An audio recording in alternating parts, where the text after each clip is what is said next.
Today I want to go over basic stances with blocks and how we actually join them both together. So if you're ready, let's get started. The back stance, Dwitkubi, with the low block, Arae Makki. Just before we begin, if you want to recap on how to do the actual stance or the block itself, I've put a link in the description below on the actual videos on how to do this. The first thing we need to do is actually take a look at the stance and the block separately. So let's do that first.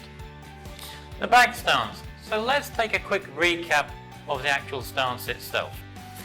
So beginning from the closed position, you open the right foot up to a 90-degree angle and you're pivoting on the actual heel.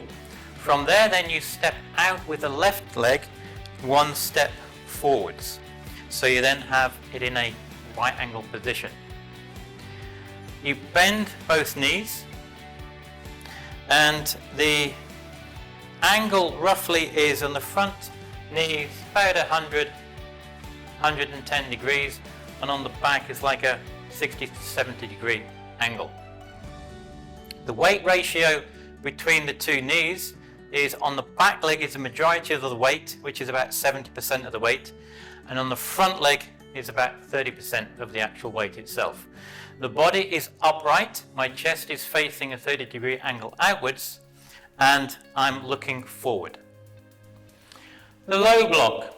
Now, when we do the low block, we're blocking, the arm is straight, the arm itself is flat on all sides. As you can see, it's nice and firm and solid and straight.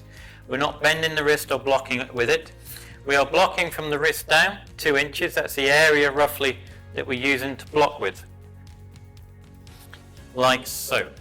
And when we're doing a low block, we're blocking below the actual belt itself, as you can see. We now have the stance, and we also now know the actual block itself. So what we now need to do, we actually now need to join them together. The best way to do this is when we're first learning to join the moves together in a continuous movement. It's always best to learn it to start with as a one-step move first. And then once you've learned it as a one-step move, you can then progress and go on to the continuous movement after that. Now, so what is a one-step move? Well, to begin with, you start in the actual chumbi position. And you always start with the left leg first. And you then step with the left leg into that stance and block that you're actually doing. So if we're doing the forward stance, I step into the forward stance, and if I was doing a middle block, I'd do the middle block. And then from there, then you come back into the chumbi position. Then you would then step with the right leg. So if I'm doing, as I said, the forward stance, I would step out into the forward stance. I would then do the middle block. And then from there, then I would step back to the chumbi position. And then I would go to the left side again. And back. And then the right side again and back. And all you're doing is continually doing the left side, right side, right side, with whatever the stance and block that you're practicing at that time. And then once you're comfortable with that actual technique, then you would then progress to the actual continuous movement of the technique. And all you're doing then is, again, you're starting in the chumbi position, and you're just then walking up the actual room itself. So we're blocking, and in the stance, and this time maybe it's a low block. But then you're coming forwards, and you're just continually moving forwards with the actual block itself. And all you then do is you walk up and down the room to get used to the actual technique itself. So let's start by learning the stance and the block together. The one step with the back stance and the low block. To start with, we start in the actual chumbi position, and we're going to step with the left leg first. And we step with the left leg and we do the stance and the block at the same time. Now from there then you pause for a second and then we check the actual stance, make sure it's correct, and the block to make sure it is correct. And then you step back into the chumbi position. From there then we then step with the actual right leg. And again you pause for a second, check the stance, check the block to make sure you're doing it correctly, and then we step back into the chumbi position. And we did the left side, and then step back into the chumbi position. And then you do the right side, and then the left side, left side.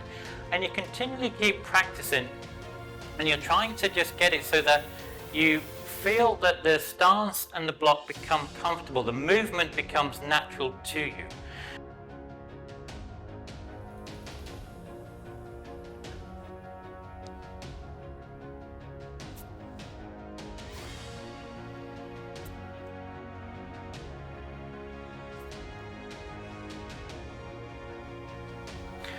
Now, from there then, once you've joined the move together and you feel comfortable with it, is then we need to make sure we then add in the Ki Hap, because it's the Ki Hap that gives you the power and what makes everything strong and tense. And this is what then finishes off the actual block itself and makes it work.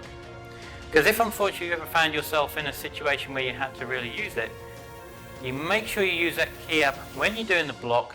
That will really help make the block work to stop or deflect that attack coming towards you.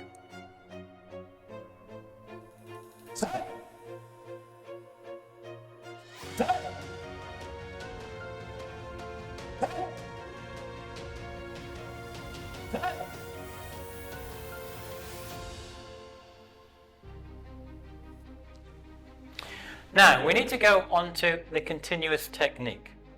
As before, we start in the chumbi position, and we're going to start by moving the left leg first with the actual stance and the block. Now from here then, you then pause for a second, you then check the stance, make sure that's correct, and then check the block is correct, and then we move forward with the right foot this time. And again you pause for a second to check to make sure everything is correct, and then we move on again. And again, pause for that second, check the stance, check the block, make sure you're doing it correctly, and then we move forward again.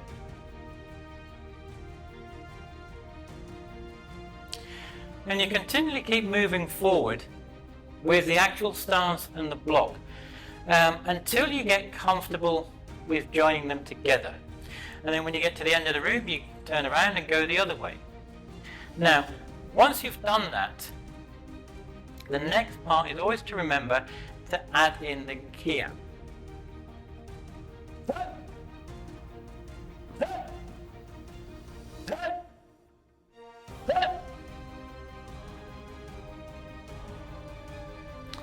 And that is the back stance with the low block. Now, once you've got to the end of the mat, or if you're practicing at home, maybe in your room, what you then need to do, you need to turn around and go back the other way. So how do you do that? Well, I've made a video on how you learn and practice it, and I've put a link in the description below so you can go and check it out. Now, below in this bottom left hand corner, or maybe somewhere in the top, is the next video on stances and blocks. So you can go and learn and keep practicing them for yourself. As always, until the next time, Gam Sa Hae Ni.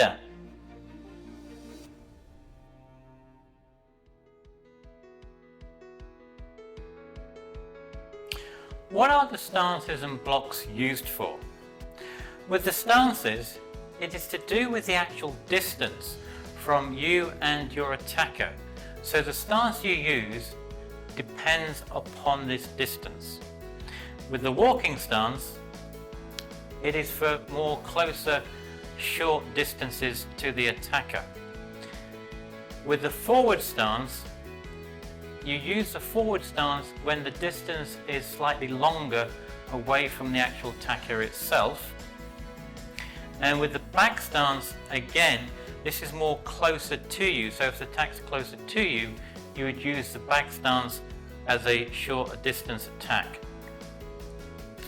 And with the horse stance, this can be used whether that distance is slightly longer or shorter to the attacker, and it is also used when the attack is coming from the side, not to the front, to the actual side itself, because the horse stance is very strong on the side, not as much to the actual front or the back. Now with the blocks themselves, the block you're going to use will depend upon the actual attack and how it's coming towards you. For example, the low block is for anything from the waist downwards. So if anything is coming towards you from the waist downwards, you would use the low block. With the middle block is used from the waist up to the shoulder. So if there's an attack coming within this area here, you would then utilize the actual middle block. And then finally, with the actual high block, if you have any attack or if something is coming down on you from the shoulder up to the head, this area here, this is the area you'd utilize and use the high block for. So the stance and the block you use will depend upon the actual situation that you find yourself in, and depends on what's actually happening at that exact moment. And it's then for you to decide which stance and block to use accordingly to help stop or deflect that attack or that object coming towards you. Now the other thing I must add in at this point is when you're actually doing the movement, is you must always remember to add in that Ki Hap, because it's a Ki Hap that will give you that extra strength and power when you're doing the stance and the block to help really stop or deflect that attack coming towards you.